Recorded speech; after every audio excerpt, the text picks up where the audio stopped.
Pistol निकाला और fire करना शुरू कर दिया, जिसमें रंजन कुमार के चेहरे को टच करते हुए वो गोली निकल गई। क्योंकि वो हमारे साथ रहता है इसलिए उसको पहचानता है, और वो लगा करके फिर उस सब के रंजन के साथ जाके गाली गलौज करने। लेकिन इसमें बच्चों को, निर्दोष को फंसाया जा रहा है एक षड्यंत्र के तहत, क्योंकि इसके साथ में ये बीजेपी का आदमी है और बीजेपी के साथ मिले हुए रामकृपाल और उनका बेटा अभिमन्यु की इतना विवाद बढ़ा कि जब फायर हुआ तो सारे वहाँ जितने भी लोग थे इकट्ठा अपना ईंट पत्थर चला रहे होंगे। मतलब ये सारे लोग मिलकर एक दबंगता के साथ, मतलब कि हर जगह अवैध तरह तरह का कंस्ट्रक्शन करते हैं। जब आप पहचानते ही नहीं है तो दूसरे से पूछ के आप बता रहे हैं, इसका मतलब आपके साथ में हमारा कोई रिश्ता नहीं है, ना हम लोग पहचानते हैं एक दूसरे को। अब वहाँ भीड़ में कौन आदमी ईंटा चला रहा है कि पत्थर चला है कि मार हुआ कि क्या हुआ, लेकिन ये सारा घटनाक्रम का सूत्रधार मनीष कुमार सिंह है। वो हमेशा ही लड़ाई करने के मूड में रहता है और अपना पैरवी और पैसा का बल दिखाता है।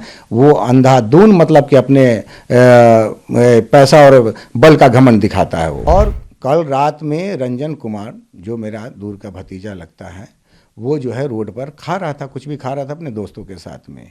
ये अपना काला रंग का शायद फॉर्च्यूनर था, जो रंजन बताया हमको, और उस फॉर्च्यूनर से आया और सटा करके गाड़ी इसको जो है कि आगे लगा दिया।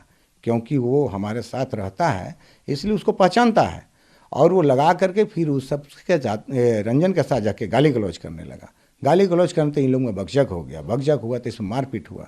मारपीट में सब लोग में अपने हुआ तो वो कमर से एक पवन और ये मनीष कुमार पिस्टल निकाला और फायर करना शुरू कर दिया, जिसमें रंजन कुमार के चेहरे को टच करते हुए वो गोली निकल गई। और उसके बाद जो है कि इतना विवाद बढ़ा कि जब फायर हुआ तो सारे वहाँ जितने भी लोग थे इकट्ठा अपना ईंट पत्थर चला रहे होंगे। उसमें ये जो अभियंता हैं उनको लगी होगी, लेकिन वीडियो फुटेज में हमको पता चला कि जो आदमी आवेदन जो दिया है, जो हमारे बच्चों पे केस किया है, वो बाद में पता है मनीष कुमार सिंह के साथ ही ये लोग मिले हुए हैं, और अभियंता भी मनीष कुमार के साथ ही थे। और इस कारण से एक प्लान वे में हमारे जो है बच्चे को ऊपर केस किया गया है। जबकि जो है पुलिस को भी हम चाहिए कि उसकी इंक्वायरी पहले हो, और जांच होने के बाद अगर जो भी दिक्कत हो या कोई भी अगर कोई माइनस पॉइंट आता है हमारे बच्चों का तो केस करे, कोई दिक्कत नहीं है। लेकिन बिना इंक्वायरी का किसी थर्ड आदमी के एप्लीकेशन पे हमारे बच्चे के ऊपर केस किया जा रहा है, और वो कन्फर्म भी नहीं है, वो जानता भी नहीं है, और अपने ऊपर कह रहा है कि स्कॉर्पियो से हम लोग आ रहे थे, जबकि फॉर्च्यूनर से सब कोई बैठा होता है जितने लोग होंगे, और उनके साथ में ये इस तरह का घटना हुआ। उसके फायर करने के कारण गांव वहाँ जितने भी दुकान के लोग हो फायर सब सुने होंगे, जो पिस्टल का आवाज़ हुआ होगा वो भी आप पूछ सकते हैं।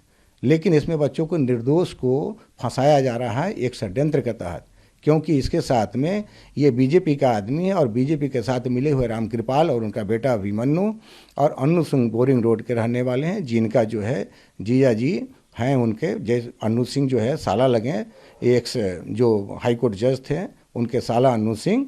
मतलब ये सारे लोग मिलकर एक दबंगता के साथ, मतलब कि हर जगह अवैध तरह तरह का कंस्ट्रक्शन करते हैं। और हमारा विरोध करने का कारण ही हुआ कि आज मेरे बच्चे के ऊपर जो है ये लोग षड्यंत्र करके और हमारे बच्चे को केस में इन्वॉल्व कर रहे हैं, जिससे इन लोग का करियर ख़त्म हो जाए। लोगों ने बताया जा रहा है कि आपके बेटे ने कहा है कि मैं तनुज यादव हूँ, मेरा पिता नागेंद्र राय है और मैं लालू यादव का पोता हूँ, कोई कुछ नहीं करता। क्यों बोलेगा? उस अभियंता से हमारे बच्चों को क्या लेना देना है? मेन लड़ाई रंजन का जो हुआ है मनीष कुमार से हुआ है, और मनीष कुमार को साइलेंट करके ये लोग प्लान के तहत जो है इंजीनियर साहब के ऊपर डाल करके इस तरह का हमारे बच्चों के ऊपर केस किया गया है।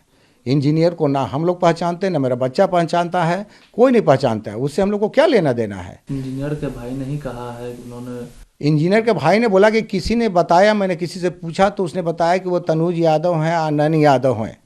जब आप पहचानते ही नहीं है तो दूसरे से पूछ के आप बता रहे हैं, इसका मतलब आपके साथ में हमारा कोई रिश्ता नहीं है, ना हम लोग पहचानते हैं एक दूसरे को। जब एक दूसरे को कोई पहचानता नहीं है, अगर पहचानते तो आप डायरेक्ट बोलते ना नाम।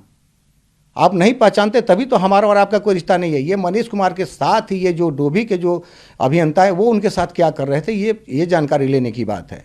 ये सारे लोग मिले हुए रहते हैं, जितने अभियंता इन लोग को मिला करके इसी तरह का अवैध कंस्ट्रक्शन ये लोग मिला करके अवैध कंस्ट्रक्शन ये लोग करते हैं और अपना दबंगता दिखाते हैं। वो बहुत ही एक घटिया और मतलब नीच दर्जे का वो आदमी है, और ये हमेशा ही किसी तरह से ये जो है ये चाहता था कि हम डिस्टर्ब करें, क्योंकि इसको हमने कानूनी रूप से हाई कोर्ट तक इसको ले गए थे।